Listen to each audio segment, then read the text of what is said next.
ప్రభుత్వ medical కాలేజీల్ని private వ్యక్తులకు అమ్ముకోవడానికి నిరసనగా జగన్మోహన్ రెడ్డి గారు కోటి సంతకాలతో ఒక ప్రజా ఉద్యమాన్ని తీసుకురావాలన్న ఆలోచనతో ఆయన మా అందరికి కూడా ఒక డైరెక్షన్ ఇవ్వడం జరిగింది.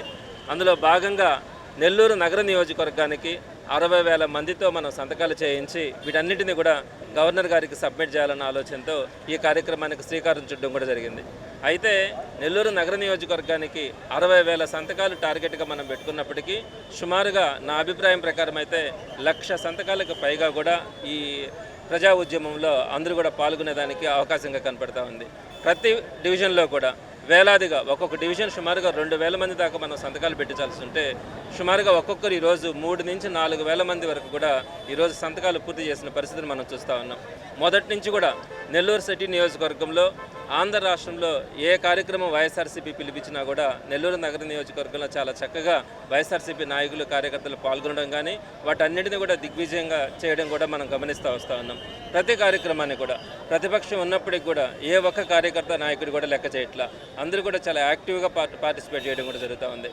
అందులో భాగంగా సీనియర్ కార్పొరేటర్గా జిల్లా ఉపాధ్యక్షుడిగా వేలూరు మహేష్ గారు ఎప్పుడు కూడా ఈ జిల్లా ప్రధాన కార్యదర్శి సీనియర్ కార్పొరేటర్గా వేలూరు మహేష్ గారు ఎప్పుడు కూడా యాక్టివ్గా అన్ని కార్యక్రమాల్లో కూడా విజయవంతం కావడానికి తన వంతుగా పార్టిసిపేట్ చేయడం కూడా జరుగుతుంది. మరి అందులో భాగంగా ఈరోజు ఈ 46వ డివిజన్లో ఈ కార్యక్రమాన్ని ఈ రచ్చబండ ద్వారా అందరి దగ్గర కూడా సంతకాలు చేయించుకోవడం కానీ ప్రతి షాపుకి కానీ ప్రతి ఇంటికి కూడా తిరిగి ఈ కార్యక్రమాన్ని దిగ్విజయం చేయడంలో ఈరోజు వేలూరు మహేష్ గారు ఈరోజు గాంధీ బొమ్మ సెంటర్లో ఈ కార్యక్రమాన్ని చాలా చక్కగా నిర్వహించడం, దీనికి సంబంధించి పార్టీ నాయకులు కార్యకర్తలు అందరూ కూడా ఈరోజు ఇక్కడ పాల్గొనడం చాలా సంతోషంగా ఉంది. అందరికీ కూడా ఒకటే చెప్తా ఉన్నాం, రాబోయేది వైఎస్ఆర్ కాంగ్రెస్ పార్టీ, జగన్మోహన్ రెడ్డి గారి నాయకత్వం మరలా రావాలని ఈరోజు ప్రతి ఒక్కరు కూడా కోరుకుంటున్నారు. పేదవాళ్ళ దగ్గర నుంచి ఉన్నత వర్గాల దగ్గర నుంచి అలానే ఉపాధ్యాయ ఉద్యోగులు అందరూ కూడా ఈరోజు మరలా జగన్మోహన్ రెడ్డి గారు రావాలి, జగన్మోహన్ రెడ్డి గారు వస్తేనే అందరికీ కూడా న్యాయం జరుగుతుందన్న అభిప్రాయంతో ఈరోజు ఉన్నారు. కాబట్టి ఈరోజు పార్టీ కార్యకర్తల నాయకులు కూడా ఒకటే చెప్తా ఉన్నాను, ఈరోజు మనం కష్టాల్లోనే ఉన్నాం, మనల్ని ఇబ్బంది పెడతా ఉన్నారు, కార్యకర్తలను ఇబ్బంది పెడతా ఉన్నారు. కానీ ఇంకొంత కాలం కనుక మనం ఓర్చుకోగలిగితే తప్పకుండా ప్రజలందరికీ కూడా మనం మంచి చేసిన వాళ్ళం అవుతాం. కార్యకర్తల నాయకుల కష్టాన్ని జగన్మోహన్ రెడ్డి గారు చెప్తా ఉన్నారు. ఈసారి ఎటువంటి పరిస్థితుల్లో కూడా అందరినీ మనం దగ్గరికి తీసుకోవడం జరుగుతుంది. నాయకులు కార్యకర్తల కష్టానికి వాళ్ళ గౌరవం ఇవ్వడం కూడా జరుగుతుందని మరి అందరికీ కూడా అదే చెప్తా ఉన్నాం. ఇంత కష్టపడతా ఉన్నారు, ప్రతిపక్షంలో ఉన్నప్పటికీ కూడా ప్రతి కార్యక్రమాన్ని విజయవంతం చేస్తున్నాం. మీ అందరికీ కూడా జగన్మోహన్ రెడ్డి గారు వచ్చిన తర్వాత వైఎస్ఆర్సీపీ ప్రభుత్వం ఏర్పడిన తర్వాత ప్రజలకు ఎలా మంచి జరుగుతుందో పార్టీ నాయకులు కార్యకర్తలు అందరికీ కూడా మంచి జరుగుతుందని ఈ రూపంగా నేను అందరికీ కూడా తెలియజేస్తూ ఈ కార్యక్రమంలో పాల్గొన్నటువంటి ప్రతి ఒక్కరికి కూడా పేరు పేరున ధన్యవాదాలు తెలియజేస్తూ ప్రత్యేకంగా చక్కగా నిర్వహించినటువంటి వేలూరు మహేష్ గారిని ప్రత్యేకంగా అభినందిస్తా ఉన్నాను. ఈరోజు యాక్చువల్గా వీటన్నిటిని కూడా మేము రచ్చబండ కార్యక్రమాలు అంటాం. అంటే ప్రతి గ్రామంలో కూడా ఈ రచ్చబండ కార్యక్రమాలు నిర్వహించి అందరికీ కూడా ఒక అవగాహన కల్పించడం. అందులో భాగంగా 46వ డివిజన్లో ఈరోజు మనం ఈ రచ్చబండ కార్యక్రమం ద్వారా ప్రజలందరికీ ఒక అవగాహన కల్పించడంతో పాటు పార్టీ కార్యకర్తల నాయకులే కాదు ప్రజలందరినీ కూడా దీంట్లో భాగస్వామ్యం చేసేలాగా ఈరోజు 46వ డివిజన్లో ఈరోజు ఈ రచ్చబండ కార్యక్రమం ద్వారా అందరికీ కూడా దగ్గర కావడానికి ప్రయత్నించే కార్యక్రమం ఈరోజు ఇక్కడ ప్రారంభమైంది.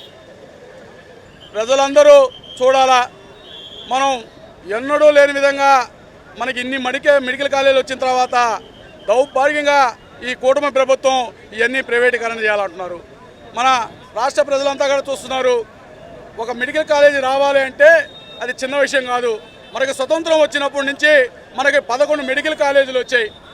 మన వైఎస్ఆర్ కాంగ్రెస్ ప్రభుత్వం వచ్చిన తర్వాత జగన్మోహన్ రెడ్డి గారు సీఎం అయిన తర్వాత 17 మెడికల్ కాలేజీని తీసుకొచ్చారు. అది నిజంగా చాలా చెప్పుకోదగ్గ విషయం. అలాగే 17 మెడికల్ కాలేజీ తీసుకురావడమే కాదు, తపాలు విధిగా మెడికల్ కాలేజీని కూడా ప్రారంభిస్తామని చెప్పారు. చెప్పిన విధంగా 2013 నాటికి 5 కాలేజీలు పూర్తి చేయడం జరిగింది. అలాగే ఇంకొక 5 కాలేజీలు కూడా ప్రారంభం దిశలో ఉన్నాయి, ఇంకొక 5 కాలేజీలు కూడా ఉన్నాయి.